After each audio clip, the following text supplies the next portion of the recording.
30절에서 44절입니다. 6장 30절에서 44절 말씀을 한 목소리로 읽겠습니다. 사도들이 예수께 모여 자기들이 행한 것과 가르친 것을 낱낱이 고하니 이르시되 너희는 따로 한적한 곳에 가서 잠깐 쉬어라 하시니 이는 오고 가는 사람이 많아 음식 먹을 겨를도 없음이라. 이에 배를 타고 따로 한적한 곳에 갈새 그들이 가는 것을 보고 많은 사람이 그들인 줄 안지라. 모든 골로부터 도보로 그곳에 달려와 그들보다 먼저 갔더라.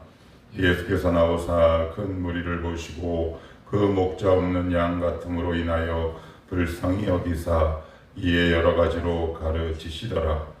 때가 저물어 가매 제자들이 예수께 나와 여짜오되 이곳은 빈들이요 날도 저물어 가니 무리를 보내어 두루 촌과 마을로 가서 무엇을 사 먹게 하옵소서.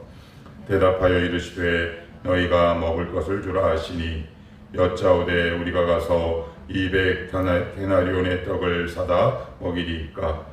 이르시되 너희에게 떡 몇 개나 있는지 가서 보라 하시니 알아보고 이르되 떡 5개와 물고기 2마리가 있더이다 하거늘 제자들에게 명하사 그 모든 사람으로 때를 지어 푸른 잔디 위에 앉게 하시니 때로 100명씩 또는 50명씩 앉은지라. 예수께서 떡 5개와 물고기 2마리를 가지사 하늘을 우러러 축사하시고 떡을 떼어 제자들에게 주어 사람들에게 나누어 주게 하시고 또 물고기 2마리도 모든 사람에게 나누심에 다 배불리 먹고 남은 떡 조각과 물고기를 12바구니에 차게 거두었으며 떡을 먹은 남자는 5,000명이었더라. 아멘. 어제는 헤롯의 잔치 이야기였습니다. 잔치는 모든 사람이 즐거워야 하는 자리임에도 불구하고 그 잔치 가운데 세례 요한이 목베어 죽임을 당하는 잔치와는 정 다른 현상과 상황이 발생을 하죠. 세례 요한을 죽인 공범자들이 있다 그랬습니다. 첫째는 그 모든 것을 설계한 헤로디아, 세례 요한의 목을 쟁반에 가지고 온 헤로디아의 딸, 그리고 그 일을 실행하도록 명령한 헤롯, 마지막으로 그 잔치, 즉 연회에 참석한 수많은 고관대작과 부자들, 방관자, 결국 그들이 세례 요한을 죽음으로 몰고 갔다.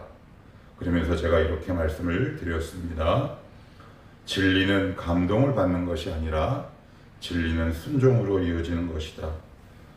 감동만으로 끝나버리면 우리는 은혜의 소비자, 말씀의 소모자로밖에 살아갈 수밖에 없다. 그래서 내가 어느 집회에 가든 어느 예배를 가든 기도를 하든 묵상을 하든 간에 내가 어떤 감동을 받았느냐가 중요하지만 거기에 그치지 말고 한 걸음 더 나아가 이 진리와 은혜, 이 말씀을 감동의 차원을 지나 순종의 결과로 맺어가는 것, 그것이 중요하다, 이렇게 말씀을 드렸습니다.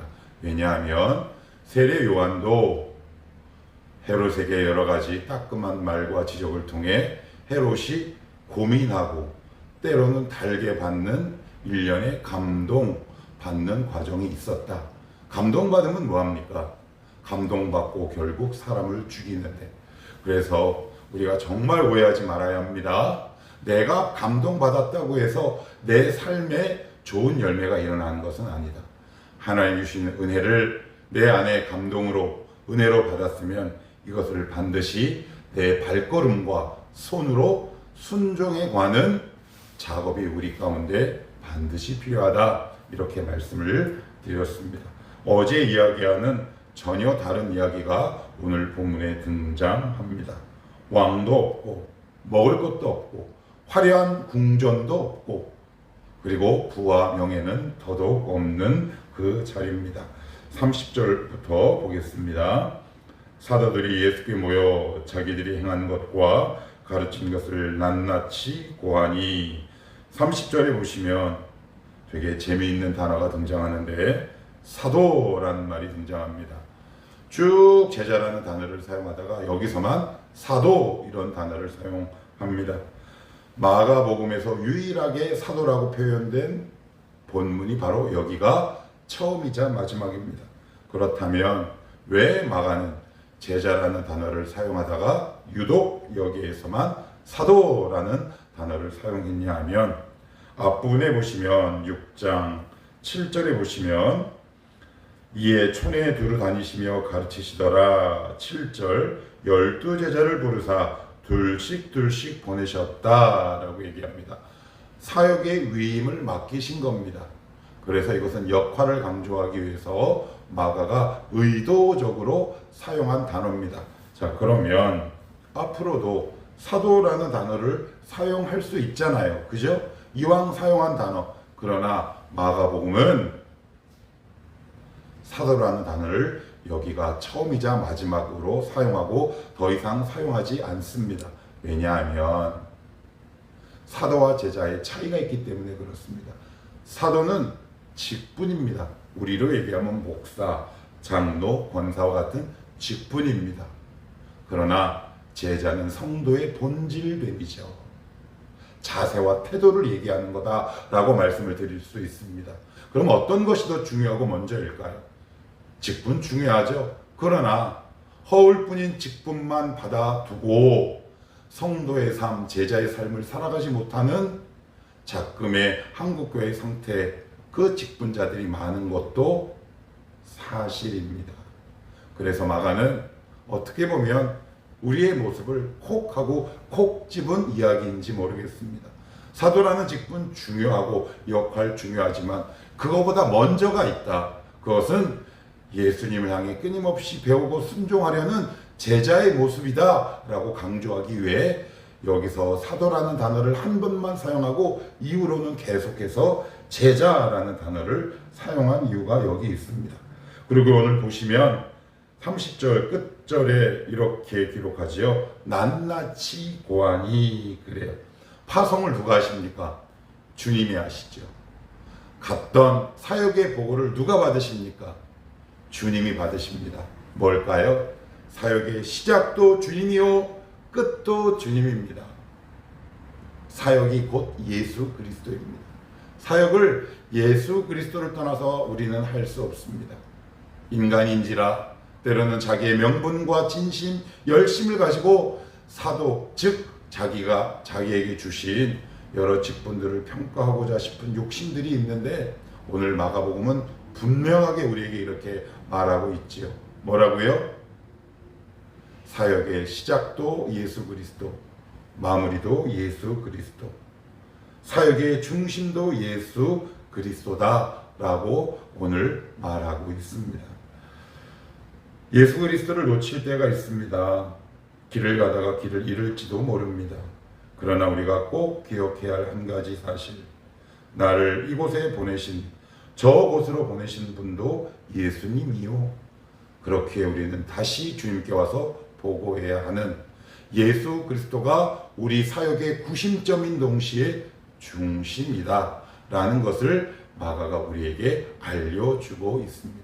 예수 없는 사역이 자기 사업이지 어떻게 하나님의 사역일 수 있겠습니까? 기억하십시다. 우리가 리더를 하든 중보 기도를 하든 우리가 어떤 직분을 맡든 이 사역의 중심은 예수 그리스도, 그분과 함께 하는 것이 사역의 핵심이다 라고 오늘 마가는 우리에게 말씀을 하고 있습니다. 계속해서 말씀을 살펴보시면 예수님께서 제자들을 잠깐 쉬게 하신 다음에 배를 따로 타시고 이제 저쪽 광야 빈들로 가십니다. 35절에 보시면 때가 저물어 가매 제자들이 예수께 나와 여짜오되 이것은 빈들이요 날도 저물어 가니 이렇게 적고 있습니다. 여기서 빈들은 에레모스라는 헬라어 단어로 광야라는 단어와 똑같을 때 사용됩니다. 쉽게 얘기하면 광야입니다. 여러분, 광야는 아무것도 없는 것입니다. 궁전도 없고요, 먹을 것도 없고요, 그리고 왕도 없고요, 그리고 고관 대작도 없고 권력도 없습니다. 그래서 오늘 마가는 의도적으로 헤롯의 잔치와 이 빈들 광야를 대립해서 기록하고 있습니다. 놀라운 사실을 한 가지 알려드리면, 헤롯의 잔치에는 죽음이 결과로 나타났고 빈들의 오병이어 기적을 통해 생명으로 나타났습니다. 우리는 궁전에 가고 싶어합니다. 나를 이 세상의 중심에 놓고 싶어하지요. 그것이 나를 안전하게 지키는 또 다른 눈에 보이는 자산이기 때문에 그렇습니다. 그러나 주님은 우리를 이끌고 어디로 가시느냐? 빈들로 갑니다.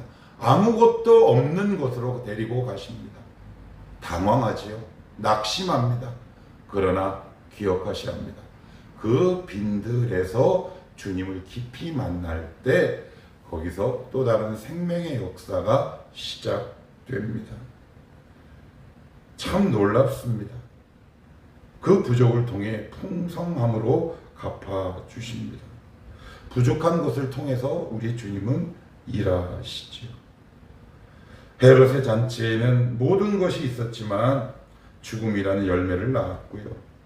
빈들에서는 아무것도 없었지만 수많은 사람들을 먹이는 생명의 역사가 열매로 나타났다라고 오늘 성경은 기록하고 있습니다. 34절에는 이렇게 말씀하지요. 예수께서 나오사 큰 무리를 보시고 그 목자 없는 양 같음으로 인하여 불쌍히 여기사 그래요. 그랬더니 36절입니다. 같이 한번 읽어봅시다. 시작. 무리를 보내어 두루 총과 마을로 가서 무엇을 사 먹게 하옵소서 그래요. 37절까지 보겠습니다. 시작. 대답하여 이르되 너희가 먹을 것을 주라 하시니 여짜오되 우리가 가서 200데나리온의 떡을 사다 먹이리까. 제자들이 이렇게 어림짐작해 보니까 아마 12명이 가서 아마 수를 대충 세어보지 않았겠습니까? 그랬더니 자기들의 셈법 계산으로 약 200데나리온의 거액이 필요하다라고 아마 계산이 섰던 모양입니다. 그런데 주님은 뭐라고 보고 계시느냐 하면 긍휼히 보셨다라고 오늘 성경을 말하고 있습니다. 중요한 교훈이 있습니다. 신앙은 계산이 아니라 긍휼입니다. 우리가 계산에 빠질 때, 셈법에 빠질 때 주님을 깊이 만나기가 참 어렵다 싶습니다. 현실 세계에 살다 보니 우리는 늘 수학에 능통하고 산수에 능통합니다. 자기만의 셈법으로 살아가지요. 하나님 이건 이렇게 해서 부족하고요. 저거는 저렇게 해서 부족합니다. 그러나 주님은 우리의 손을 붙들고 아무것도 없는 산수와 셈법이 통하지 않는 광야로 우리를 이끌고 가십니다. 거기에서 진짜 주님을 만나게 하시기 위함이지. 내가 너를 어떻게 돌보고 있으며 내가 너를 얼마나 긍휼히 불쌍히 사랑히 여기는지 그 광야에서 우리는 비로소 알 수 있습니다. 인간관계도 마찬가지입니다. 누가 옳고 그르냐에 빠지면 화해와 화목과 권고가 어렵습니다. 신앙은 계산이 아니라 긍휼이다 라는 것을 오늘 본문을 통해 보여주시고 있습니다. 그리고 나서는 42절, 43절, 44절 읽고 말씀을 맺겠습니다. 같이 봅니다. 시작. 다 배불리 먹고 남은 떡 조각과 물고기를 12바구니에 차게 거두었으며 떡을 먹은 남자는 5,000명이었더라. 42절에 다 배불리 먹었답니다. 주님과 함께한 모든 자는 다 배불리 먹습니다. 이 세상은 특정 인물만 배불리 먹습니다. 이것이 세상의 원리요 통치 원리입니다. 대한민국만 그런 것이 아니라 온 세계, 온 우주가 위너 택스 롤, 승자 독식, 양육강식, 특별한 능력과 특출난 권력을 가진 자들에게 부와 명예가 집중됩니다. 그러나 하나님의 나라는 다 배불리 먹는 겁니다. 그래서 우리는 교회 공동체로 부르심을 받았습니다. 여러분만 잘 돼서 신앙이 좋은 것이 결코 아닙니다. 더불어 함께 가셔야 합니다. 다 함께 배불리 먹을 수 있어야 합니다. 이것이 바로 하나님 나라의 원리요 빈들의 원리이기도 합니다. 우리의 신앙을 다시 한번 이 지점에서 곱씹고 되짚어야 할 이유가 바로 그렇습니다. 우리의 신앙의 핵심은 뭐냐? 하나님 저 좀 배불리 먹게 해주시옵소서라는 것 아닙니까? 이제는 우리가 그 수준과 위치에서 더 확장되고 벗어나셔야 합니다. 다 배불리 먹을 수 있는 그런 마음의 지경을 넓히는 우리의 넉넉한 마음과 심령의 상태가 오늘 우리 대한민국에 필요하지 않겠습니까? 지금 우리의 기도는 하나님 저만 배부르게 해주시옵소서입니까? 아니면 우리 공동체에 다 먹고 배부르게 하옵소서입니까? 우리 사랑하는 청월함 교회 공동체는 기도 제목도 섬기는 믿음의 형태도 나 위주에서 공동체로 확장되고 확산되었으면 좋겠다 싶습니다. 43절에는 떡 조각과 물고기를 12바구니에 차게 거두었으며 떡을 먹은 남자는 5,000명이었더라. 그래서 신약학자들이 이런저런 셈법으로 계산을 해봤더니 적게는 15,000명, 많게는 25,000명. 떡 조각, 그 작은 떡 부스러기 가지고 이 많은 사람을 먹였습니다. 주님이 때로는 우리를 일부러 빈들로 인도하십니다. 거기서 주님을 만납시다. 우리의 삶과 우리의 영혼의 그 결핍을 채우시는 예수 그리스도를 만나는 바로 그 지점, 그것이 빈들입니다. 기도합시다.